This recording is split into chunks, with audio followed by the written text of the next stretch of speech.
Every day we're always preparing. We're always checking our equipment. When a storm comes up, we, do some extra checking, make sure our cold weather suits are ready to go, our flotation suits, our rope rescue equipment. The Connecticut shoreline is under a coastal flood warning this Friday as a combination of strong wind gusts, rain, and high tide is expected to impact the state.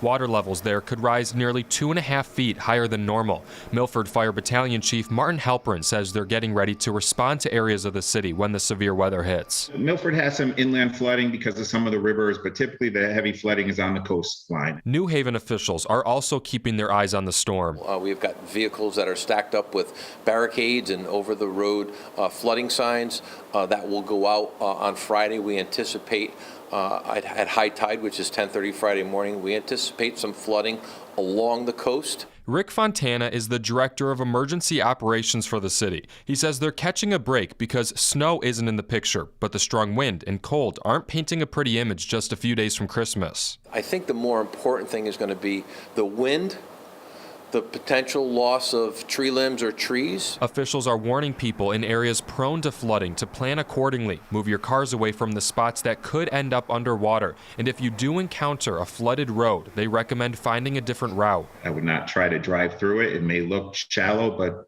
it's not always shallow. Parts of the state could see wind gusts up to 55 miles per hour. And with power companies estimating tens of thousands of power outages possible from this storm, it might be a good idea to get an emergency kit ready. We're doing everything we can to ensure the safety of people around here. And again, we'll just hope that people heed our advice.